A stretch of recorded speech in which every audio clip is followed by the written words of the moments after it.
কাউকে সারা জীবন কাছে পেতে চাও, তাহলে প্রেম দিয়ে নয়, বন্ধুত্ব দিয়ে আগলে রাখো। কারণ প্রেম একদিন শেষ হয়ে যাবে, কিন্তু বন্ধুত্ব কোনোদিন হারায় না। আমরা বন্ধুত্ব নিয়ে এ পর্যন্ত বেশ কয়েকটি ভিডিও তৈরি করেছি, কিন্তু এখন পর্যন্ত আমরা বেশিরভাগ বলেছি কাদের সঙ্গে বন্ধুত্ব করবেন না কিংবা কোন কোন বন্ধুর ব্যাপারে সতর্ক থাকবেন। কিন্তু আমাদের অনেক ভিউয়ার তাতে হতাশ হয়েছেন এবং কেউ কেউ কাদের সঙ্গে বন্ধুত্ব করতে হবে সে সম্পর্কে পরামর্শ চেয়েছেন। তাই আপনাদেরই অনুরোধে আজকের এই ভিডিও। 70% মানুষের উপর চালানো এক গবেষণায় দেখা গেছে আজকের ভিডিওতে আমরা যে 5 ধরনের বন্ধুর কথা বলবো, তাদের মধ্য থেকে যাদের 3 থেকে 5 ধরনের বন্ধু থাকে, তারা সামান্য পরিশ্রম করলেই জীবনে অনেক বড় সাফল্য অর্জন করতে পারেন। আপনার মাথায়ও হয়তো এ প্রশ্নটি ঘুরপাক খায় যে কিছু মানুষ বেশি প্রতিভা না থাকা সত্ত্বেও সামান্য পরিশ্রমেই কিভাবে উন্নতির শীর্ষে আরোহণ করছে। আপনি যদি এসব ব্যক্তির চারপাশে গভীরভাবে তাকান, তাহলে আজ আমরা যে 5 ধরনের বন্ধুর কথা বলবো, তাদের কাউকে না কাউকে তাদের পাশে দেখতে পাবেন। প্রখ্যাত মার্কিন লেখক জিম রনের সাহায্য নিয়ে আজ আমরা এমন সব বন্ধুর কথা বলবো আপনি কোনো অবস্থায় যাদের সঙ্গ ত্যাগ করবেন না। কারণ আপনি চান আর না চান, তাদের সঙ্গে থাকলে আপনি লাভ। 1 নম্বর বন্ধু, যে ব্যক্তি তার নিজের জীবনের জন্য পরিশ্রম করে। যেসব ব্যক্তি তাদের জীবনের উন্নতির জন্য কঠোর পরিশ্রম করে, তাদের সঙ্গে ওঠা বসা করলে আপনার জীবনে উন্নতি আসবে। আপনি যদি অলস প্রকৃতির মানুষ হয়ে থাকেন, তাহলে এ ধরনের মানুষকে প্রতিনিয়ত কাছে থেকে চেষ্টা চালাতে দেখলে আপনার নিজের প্রতি বিরক্তি চলে আসবে। তখন আপনি নিজেকে টেনে উপরে তোলার চেষ্টা করবেন। জিম রন এ সম্পর্কে বলেন, একজন মানুষ তার জীবনের সবচেয়ে খারাপ যে কাজটি করতে পারে তা হচ্ছে সে কোনো চেষ্টা চালায় না। সে জানে যে তার কি কি প্রয়োজন এবং কি করতে হবে, কিন্তু করে না। আপনি যদি জানেন আপনার কি প্রয়োজন কিন্তু সেজন্য প্রচেষ্টা চালাতে আপনার ইচ্ছা না করে, তাহলে আপনার আশপাশের মানুষগুলোর দিকে তাকান। হয়তো আপনি যাদের সঙ্গে মেশেন তাদের কারণে আপনাকে এই রোগে পেয়ে বসেছে। কনফুসিয়াসের ভাষায়, আপনি যেখানে বসেছেন সেখানে যদি আপনি সবার চেয়ে বেশি স্মার্ট ও বুদ্ধিমান হন, তাহলে জেনে রাখুন আপনি ভুল জায়গায় বসেছেন। যাদের সম্পদশালী হওয়ার মতো মস্তিষ্ক রয়েছে, অর্থাৎ যেসব মানুষ পরিশ্রম করে সম্পদের মালিক হয়েছেন, তাদের সঙ্গে ওঠা বসা করলে আপনি নিজের জন্য চিন্তার যে সীমাবদ্ধতা তৈরি করেছেন তা দূর হবে। 2 বন্ধু, যেসব বন্ধু আপনাকে না বলে। জি, ঠিকই শুনেছেন।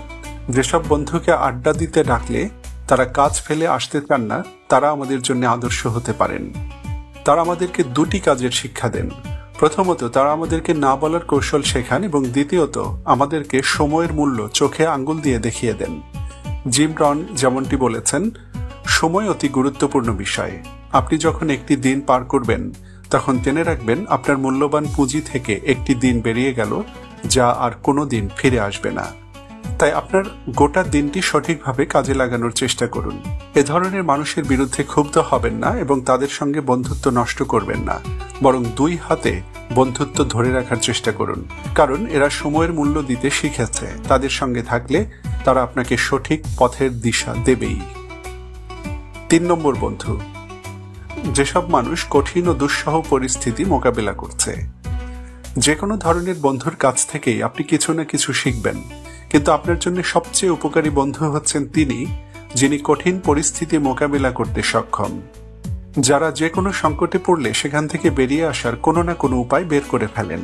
এ ধরনের মানুষকে ভালোবাসতে শিখলে আপনি জীবনে এরকম 2-4 জন বন্ধু পেয়ে যাবেন। সিগমন্ড ফ্রয়েড যেমনটি বলতেন, আমরা ঘটনাক্রমে নতুন কোনো মানুষের সঙ্গে পরিচিত হই না, আমরা কেবল তাদের সঙ্গে পরিচিত হই যাদেরকে আমরা অনেক আগে থেকে মনের অজান্তে ভালোবেসেছিলাম এবং মনে মনে চাইতাম। আপনি যদি কঠিন পরিস্থিতি মোকাবিলা করতে চান, তাহলে এমন বন্ধুর সন্ধানে থাকুন এবং তাদেরকে খুঁজে পেলে তাদের সঙ্গে আঠার মতো লেগে থাকুন।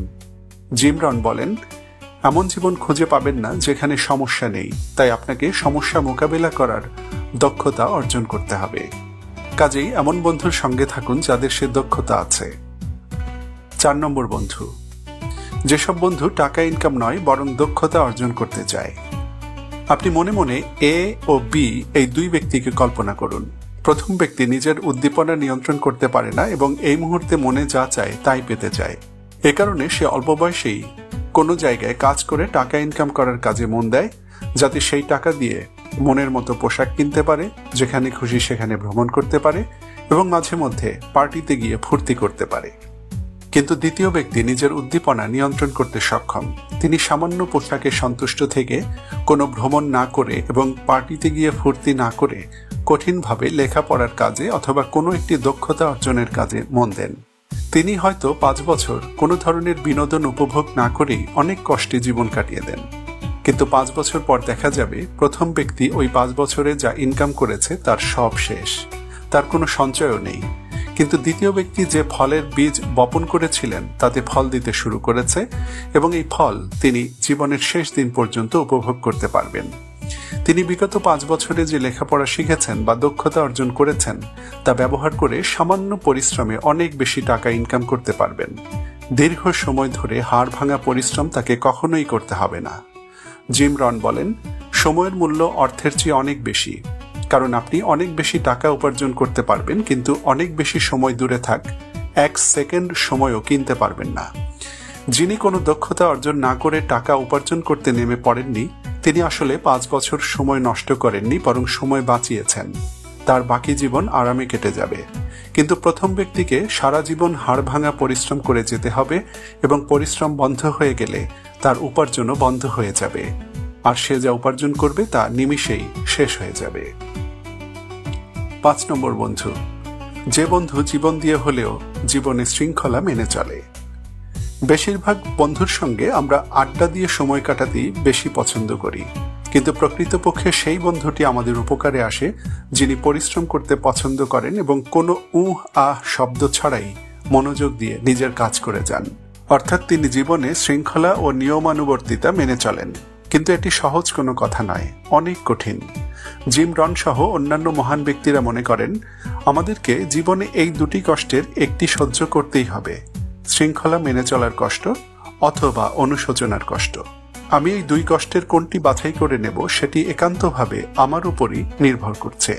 কাজেই আপনি নিজের জন্য এমন বন্ধু নির্বাচন করুন যিনি জীবনে শৃঙ্খলা ও নিয়মানুবর্তিতার কষ্ট মাথা পেতে নিয়েছেন। এই কষ্ট মেনে নেওয়া মানে একজন মানুষের সামনে যতগুলো দায়িত্ব আসে তা যথাযথভাবে পালন করা। আপনি একটু চিন্তা করে দেখুন, আমরা কিন্তু পৃথিবীতে জন্মগ্রহণ করেছি দায়িত্ব পালন করতে। এমনকি আপনি দাম্পত্য জীবনের একান্ত সুখ ভোগের সময়ও দেখবেন আসলে আপনি আপনার সহধর্মী বা সহধর্মিনীর প্রতি দায়িত্ব পালন করছেন। আমাদের আসলে 2 বার জন্ম হয়। একবার আমরা জন্মগ্রহণ করি মায়ের পেট থেকে, আরেকবার জন্মগ্রহণ করি তখন যখন বুঝি যে আমরা কেন জন্মগ্রহণ করেছি। তো বন্ধুরা, আমরা ভিডিওর শেষ প্রান্তে চলে এসেছি। এতক্ষণ আমরা যেসব কথা বললাম সেসব তখনই কাজে লাগবে যখন আপনি সেগুলো মেনে চলবেন। কাজেই ভিডিওটি শেষ হওয়ার পরপরই আপনি কাজে লেগে যান এবং যে কোনো কাজ পরিপূর্ণভাবে করুন। কোনো কাজই আধা আধি করবেন না। যেটিতে হাত দেবেন সেটি পরিপূর্ণভাবে করবেন। আপনি আপনার লক্ষ্যবস্তু নির্ধারণ করুন এবং তীর ছুঁড়ে মারুন। সাফল্য আপনার হাতের মুঠোয় ধরা দেবেই। অনেকে হয়তো বলবেন, অর্ধেক বয়স পার করে আসার পর আপনার এই পরামর্শ কি কাজে আসবে? এগুলো তো 20 বছর বয়সে জানা উচিত ছিল। তাহলে আপনাকে বলছি, আপনি আপনার সন্তানকে এগুলো শিক্ষা দিন। আপনার যেসব তরুণ আত্মীয় স্বজন আছেন তাদের সঙ্গে ভিডিওটি শেয়ার করুন, তাহলে অনেক মানুষ এটি থেকে উপকৃত হতে পারবে। আর আপনি যদি জানতে চান অফিসে বা কর্মস্থলে কোন কথাগুলো বলা যাবে না, বরং বললে চাকরি চলে যেতে পারে, তাহলে স্ক্রিনে প্রদর্শিত ভিডিওটি আপনারই জন্যে। মনে রাখবেন, পৃথিবীটা দিন দিন খারাপ লোকে ভরে যাচ্ছে।